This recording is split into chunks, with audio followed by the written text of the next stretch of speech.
Hi guys, നമുക്കിന്ന് big ബോസിൻ്റെ updates നോക്കാം. ബിഗ് ബോസിൽ നിന്ന് നടന്നത് അഗ്നിപരീക്ഷയാണ്. സാധാരണക്കാരിൽ ഒരാളെ തിരഞ്ഞെടുക്കാൻ വേണ്ടിയിട്ടാണ്. അപ്പോൾ അതിൽ 40 പേരാണ് മത്സരിച്ചത്. 20 പേരായിട്ട് അത് കുറഞ്ഞിട്ടുണ്ട്. അതെങ്ങനെയാണെന്ന് ചോദിച്ചിട്ടുണ്ടെങ്കിൽ, ആദ്യം ഒരു താഴും താക്കോലും വെച്ചിട്ടുള്ള ഒരു ഗെയിമാണ്. ഓരോരുത്തർക്കും താക്കോല് അവിടെ ഹാങ് ആക്കിയിട്ടിട്ടുണ്ട്. അതിന് ചേരുന്ന താഴ് അത്തൽ വെച്ചിരിക്കുന്ന സിമ്പിളുകൾ വെച്ചിട്ട് കറക്റ്റായിട്ട് കണ്ടുപിടിച്ച് ലോക്ക് തുറക്കുക എന്നുള്ളതാണ് ഗെയിം. അപ്പോൾ അതിനകത്ത് 20 പേര് ജയിച്ചിട്ടുണ്ട്, 20 പേര് ഫെയിലായ ആൾക്കാരെ മാറ്റി ഒരു സൈഡിലേക്ക് ഇരുത്തിയിട്ടുണ്ട്. അതിനുശേഷം ഈ ജയിച്ചിട്ടുള്ള 20 പേരെ 3 ഗ്രൂപ്പായിട്ട് തരംതിരിച്ചിട്ടുണ്ട്. ഒന്ന് റിയാസിൻ്റെ ഗ്രൂപ്പ്, ഒന്ന് അഖിൽമാരാരുടെ ഗ്രൂപ്പ്, ഒന്ന് രഞ്ജനയുടെ ഗ്രൂപ്പ്. അങ്ങനെ അതിനുശേഷം ആ ഗ്രൂപ്പുകളിൽ ഓരോ ഗെയിം വെക്കുകയാണ്. അപ്പോൾ അഖിലിൻ്റെ ഗ്രൂപ്പിൽ നിന്ന് എന്തോ കുളങ്കര പോലത്തെ ഒരു ഗെയിം, മറ്റേതിനകത്ത് പിരമിഡ് പോലെ ഗ്ലാസ്സുകളൊക്കെ അടുക്കി വെക്കുക എന്നുള്ളതാണ്.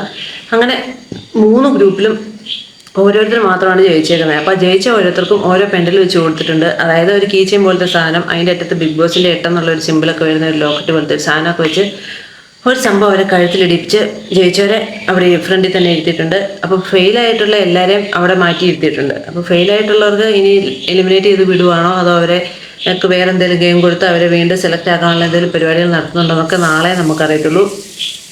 കഞ്ഞിക്കട പിച്ചിലടിച്ചിരിക്കുകയാണ് ഗൈസ്. അപ്പോൾ എന്തോ പറഞ്ഞു തന്നെ അപ്പോൾ ആ മാറ്റിയിരുത്തിയിരിക്കുന്ന ആൾക്കാരുടെ കാര്യങ്ങൾ എന്തൊക്കെയാണെന്ന് നാളെ നമുക്കറിയാൻ പറ്റുള്ളൂ. ഇന്ന് സെലക്ട് ആയിരിക്കുന്ന 3 പേരാണ്. എല്ലാവരുടെയും പേരും കാര്യങ്ങളൊന്നും ഞാൻ കറക്റ്റ് ഓർക്കുന്നില്ല.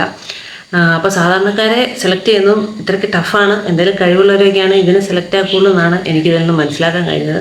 ഇത്തരം കാര്യങ്ങളാണ് കേസുള്ള 3 പേര് സെലക്റ്റായി വിജയിച്ചിരിപ്പുണ്ട്. അതിൽ നിന്ന് ഇനി എങ്ങനെയാണ് സംഭവങ്ങൾ നമുക്ക് നാളെയാണ് അറിയാൻ പറ്റുള്ളൂ. അപ്പോൾ അടുത്ത അപ്ഡേറ്റുമായിട്ട് നാളെ കാണാം ഗൈസ്. ഇനിയുള്ള 100 ദിവസങ്ങൾ ഞാൻ നിങ്ങളുടെ ഒപ്പം കാണും.